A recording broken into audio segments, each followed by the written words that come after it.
Oi, gente, aqui é a Camila. Hoje o tema do podcast, do 8º podcast, é eugenia. No Brasil? Vamos lá. Eugenia vem do grego e vem de aquela ideia de bem-nascido. Essa expressão surgiu lá no meados do, acho que é 1880, por lá. E ela está associada à ideia de meios de controle social para melhorar as características de uma espécie, tá? Confesso que é um assunto que eu fiquei muito receosa de abordar aqui com vocês, pois do jeito que as coisas andam tão intolerantes, seria possível, sei lá, que alguém encontrasse aqui um movimento para se filiar, sabe? Mas aí eu vi que não falar sobre isso sim seria um desserviço. E com fé de que é um pensamento totalmente ultrapassado e que deve ser fortemente combatido. Eita, vamos lá que lá vem a história. Quem não conhece a ideia de seleção natural de Darwin? Pois bem, Francis Galton, que era primo de Darwin, criou um termo, que é eugenia, para poder... porque ele imaginava, tá, que a seleção natural se aplicaria também dentre os membros da espécie humana. Sim, ele acreditava que entre nós existiriam características físicas, genéticas, que nos tornariam melhores que os outros. A sua ideia era, até parece meio ingênua, né? Mas era criar uma sociedade perfeita, sem miséria, sem alcoolismo, sem crime. E para ele essas características passavam pela genética. E para acabar com tudo isso, bastaria então que os ricos deixassem mais herdeiros que os pobres. Simples. E reparem, gente, estamos falando de 1880. A escravidão legalizada aqui no Brasil acabou em 1888. Então, quem era a classe rica? Os brancos, né? Com isso, por lógica, uma sociedade perfeita seria menos semita, menos cigana e menos negra. E cá entre nós, né? Nesse Brasil pós-abolição, esse pensamento foi um prato cheio para os racistas, né não?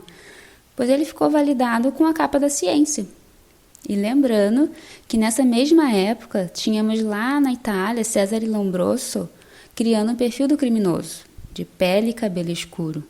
E abro um parêntese aqui para dizer que, na verdade, ele não estava descrevendo quem cometia mais crimes, mas sim quem era mais preso. E cabe também um paralelo com a nossa realidade aqui do Brasil, uma população carcerária majoritariamente negra, não por cometer mais crimes, mas sim por serem os mais presos. Isso tem até nome, dá um Google lá, seletividade do sistema penal. Bem, tudo isso para dizer que nada é por acaso, tudo é construído. Enfim, voltemos à eugenia no Brasil. Esse pensamento perpassou vários locais de poder e por mais que tenha ficado mais conhecido lá com o movimento nazista, que colocou a raça ariana no topo, antes disso também ocorreu aqui no Brasil. Tivemos até uma associação, a Sociedade Eugênica de São Paulo. Pasmem, tivemos uma associação. E foi plano de governo, um racismo disfarçado de ciência. Eu vou trazer um nome que talvez muitos não conheçam. Eu particularmente não conhecia. E eu acho que é assim que fala, tá? É Renato Kuhl, não sei como é que fala. Enfim, ele viveu entre 1889 e 1974.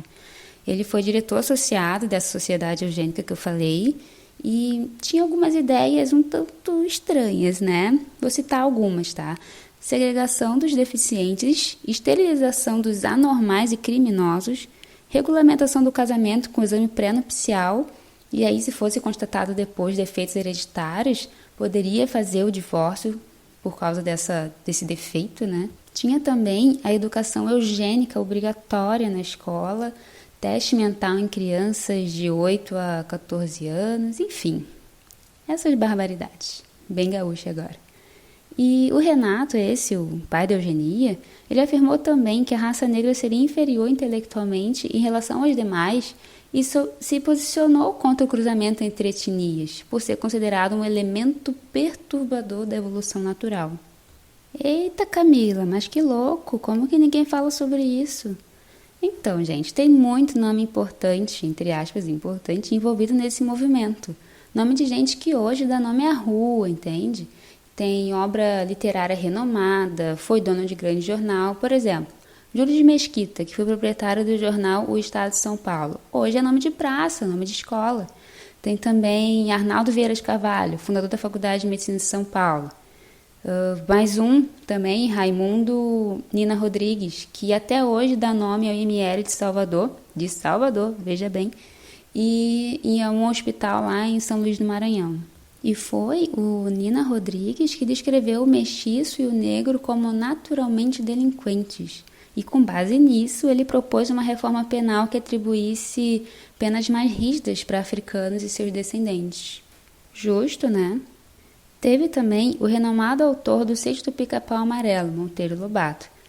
Ah, não, Camila. Não. Não vai estragar a minha infância falando mal do Monteiro Lobato, né? Calma, gente, não tô falando mal. Eu sei que a obra é sim maior do que o autor, mas é que é impossível não ver nela traços de quem escreveu, né? É só lembrar da negra de estimação lá, a tia Anastácia, que confesso que naquela época essa imagem me incomodava um pouco. E hoje eu até entendo por quê. Pois então, Monteiro Lobato, além de ser próximo do pai da eugenia do Brasil, também escreveu um livro baseado em ideias muito parecidas com as dele. E o livro é O Presidente Negro, que muitos provavelmente não vão conhecer, mas resumidamente, tá, a história do livro, não vou dar spoiler, mas enfim, não li o livro, vi muitos reviews do livro. Muito resumidamente, ele falava de uma sociedade futurista estadunidense que finalmente consegue extinguir o povo negro, tá? E, achei super visionário, né? Antes mesmo do Holocausto, ele já escreveu isso. Querem mais exemplos? Bora lá. João Batista de Lacerda, médico e diretor do Museu Nacional. Em 1911, tá? Ele representou o Brasil no Congresso Universal das Raças, lá em Paris. A programação tinha temas muito legais, ironia presente, tipo o destino da raça judaica, a posição mundial do negro e do negroide.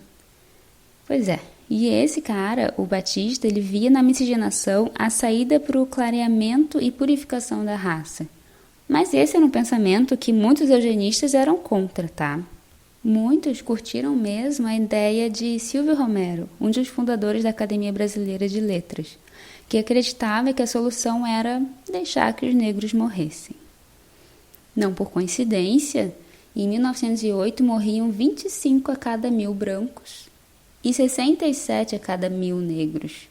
Isso segundo o Anuário Demográfico Sanitário lá do Rio de Janeiro. E acrescido a isso, além de evidentemente ter tido aquela lei lá que proibia que os negros comprassem terras e tal, houve um incentivo à imigração europeia para ocupar o lugar desses que padeciam, enfim, e clarear mais rapidamente o Brasil. Ah, Camila, mas isso mudou, eu sei que é tudo horrível, enfim, né? Mas hoje em dia não é mais assim, são todos iguais. É mesmo?